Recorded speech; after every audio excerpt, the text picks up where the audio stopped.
Assalamualaikum warahmatullahi wabarakatuh. Alhamdulillahirabbil alamin. Kita dapat berjumpa kembali pada pembelajaran jarak jauh dalam keadaan sehat walafiat. Anak-anakku peserta didik SMA Martia Bakti, pada kesempatan kali ini Ibu akan memberikan layanan informasi bimbingan dan konseling mengenai pilihan karir setelah lulus SMA. Dan marilah kita membaca basmalah terlebih dahulu. Bismillahirrahmanirrahim.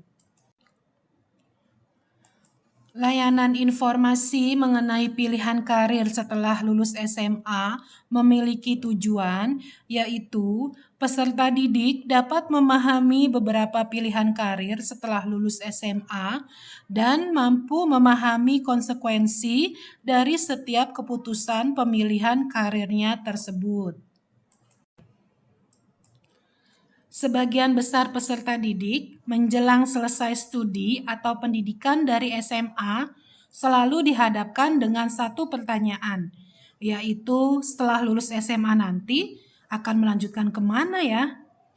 Lulusan SMA sebenarnya memiliki banyak alternatif yang dapat dilakukan. Di antaranya melanjutkan kuliah baik di program diploma ataupun sarjana. Lalu kursus atau pelatihan guna untuk mengasah keterampilan diri. Lalu bisa bekerja di dalam atau luar negeri, berwira swasta, ataupun berkeluarga. Semua pilihan ada konsekuensinya. Untuk itu perlu informasi yang cukup lengkap dalam mengambil keputusan terhadap pilihan masa depan yang lebih baik. Pada kesempatan kali ini, Ibu akan memberikan informasi mengenai pilihan karir studi lanjut, yaitu mengenai pengenalan perguruan tinggi. Berdasarkan penyelenggaranya, perguruan tinggi dibagi menjadi 3 jenis. Yang pertama, perguruan tinggi negeri yang dikelola dan dimiliki oleh pemerintah. Yang kedua, perguruan tinggi swasta yang dikelola dan dimiliki oleh pihak swasta. Dan yang ketiga, perguruan tinggi kedinasan yang dikelola dan dimiliki oleh lembaga pemerintahan atau lembaga swasta. Berdasarkan bentuknya, perguruan tinggi dapat dibedakan menjadi 5 bentuk. Yang pertama, universitas. Yang kedua, institut. Yang ketiga, sekolah tinggi.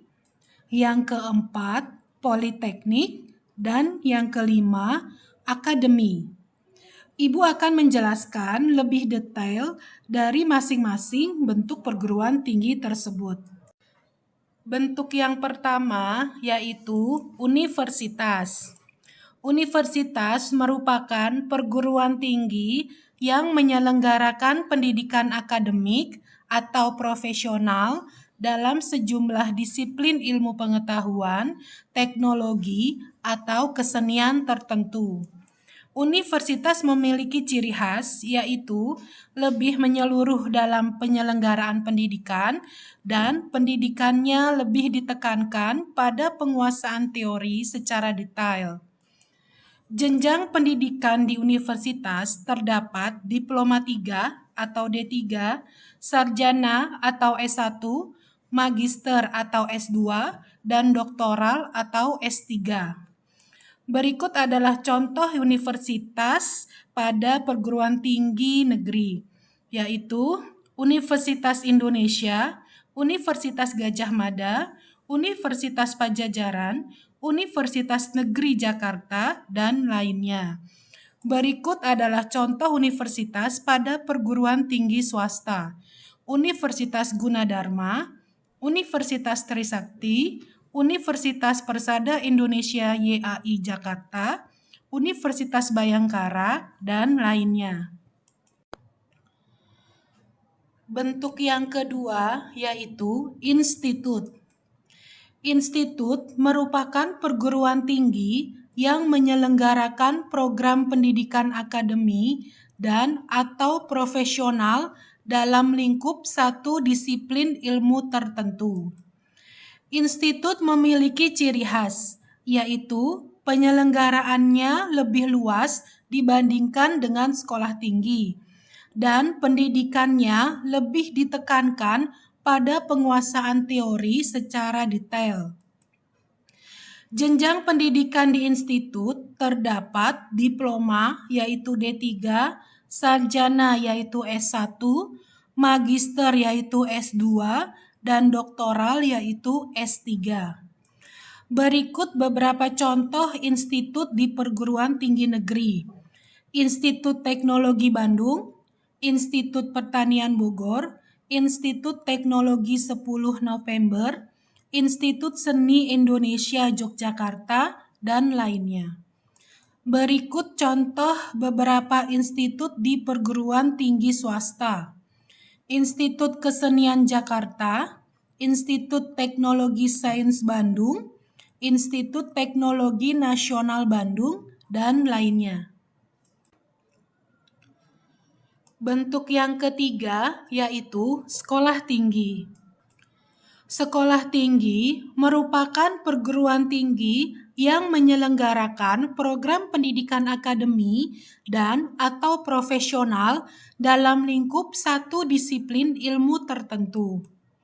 Ciri khas dari sekolah tinggi yaitu mencetak lulusan yang memiliki keahlian profesional pada bidang ilmu kejuruan.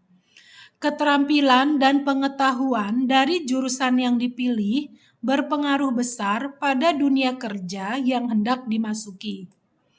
Jenjang pendidikan di sekolah tinggi terdapat diploma, D3, dan sarjana yaitu S1.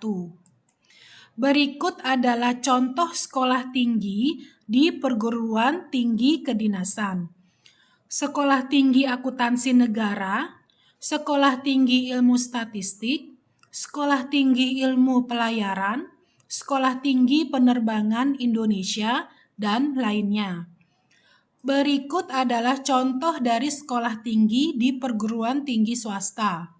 Sekolah Tinggi Ilmu Ekonomi YAI, Sekolah Tinggi Ilmu Keperawatan, Sekolah Tinggi Ilmu Perpajakan, Sekolah Tinggi Bahasa Asing, dan lainnya. Bentuk yang keempat yaitu politeknik.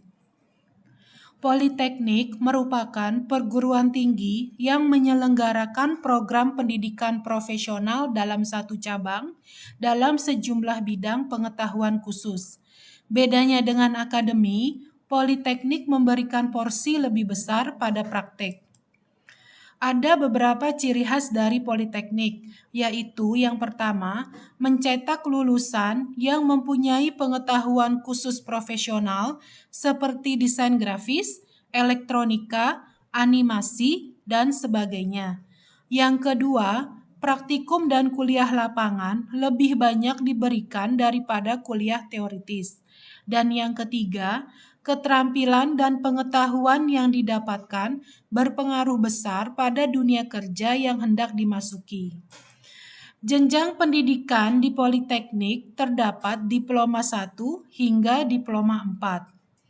Berikut merupakan contoh politeknik di perguruan tinggi negeri dan perguruan tinggi kedinasan, yaitu Politeknik Negeri Jakarta, Politeknik Analisis Kimia AK Bogor, Politeknik Multimedia Kreatif Jakarta, Politeknik Kesehatan Kemenkes, dan lainnya. Berikut merupakan contoh politeknik di perguruan tinggi swasta, yaitu Politeknik Manufaktur Astra Jakarta, Politeknik Pos Indonesia, Politeknik LP3I, dan lainnya. Bentuk yang kelima yaitu akademi. Akademi merupakan perguruan tinggi yang menyelenggarakan program pendidikan profesional dalam satu cabang atau sebagian cabang ilmu pengetahuan, teknologi, atau kesenian tertentu. Ada beberapa ciri khas dalam akademi, yaitu pertama, mencetak lulusan yang mempunyai keahlian profesional, yang kedua, pendidikan ditekankan pada pengalaman dan pengetahuan praktis melalui kuliah dan praktik lapangan. Yang ketiga, banyak memberi pengalaman tentang hal-hal praktis. Dan yang keempat, keterampilan yang didapatkan berpengaruh besar pada dunia kerja yang hendak dimasuki. Jenjang pendidikan di akademi terdapat diploma 1 hingga diploma 3. Berikut merupakan contoh akademi di perguruan tinggi kedinasan, yaitu Akademi Militer, Akademi Kepolisian, Akademi Ilmu Pemasyarakatan, Akademi Meteorologi dan Geofisika, dan lainnya. Berikut merupakan contoh dari akademi di perguruan tinggi swasta, yaitu Akademi Kesenian Bogor, Akademi Keperawatan atau Kebidanan, Akamigas Balongan Indramayu, Akademi Pariwisata Indonesia, dan lainnya. Pada kesempatan kali ini, Ibu juga akan menjelaskan mengenai jenis program di perguruan tinggi yang wajib kalian ketahui. Yang pertama yaitu program vokasi. Kalian bisa atau biasa mengenalnya dengan program diploma. Ada beberapa jenjang dalam program diploma, yaitu program diploma 1 atau D1, lama pendidikan selama 1 tahun, dan program diploma D2, yaitu lama pendidikan selama 2 tahun.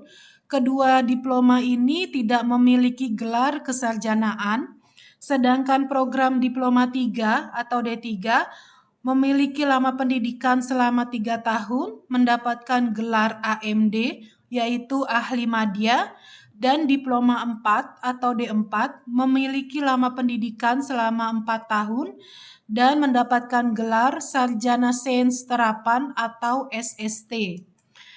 Yang kedua yaitu program akademik atau yang biasa kalian kenal dengan sebutan sarjana.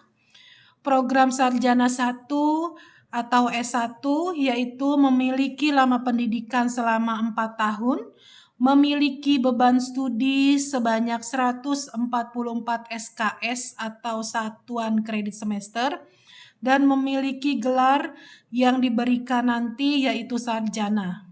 Program S2 yaitu lama pendidikan selama 2 tahun, memiliki beban studi sebanyak 50 SKS, dan gelar yang diberikan yaitu master. Lalu program S3, lama pendidikan yang ditempuh selama 1 sampai 2 tahun, memiliki beban studi sebanyak 40 SKS, dan gelar yang diberikan adalah doktor. Yang ketiga, program profesi. Pendidikan tinggi setelah program pendidikan sarjana untuk memiliki pekerjaan dengan persyaratan keahlian khusus. Contohnya, program profesi akuntan, program profesi dokter, program profesi advokat, program profesi apoteker, program profesi keperawatan. Demikian informasi yang dapat Ibu berikan kepada kalian, wabil khusus yaitu peserta didik SMA Martia Bakti. Semoga apa yang telah Ibu sampaikan mengenai pilihan karir setelah lulus SMA dapat membuka wawasan ataupun dapat menjadi acuan dalam perencanaan karir kalian setelah lulus SMA nanti. Terima kasih atas perhatiannya. Semoga kita selalu diberikan rahmat dan kesehatan oleh Allah Subhanahu wa taala. Wassalamualaikum warahmatullahi wabarakatuh.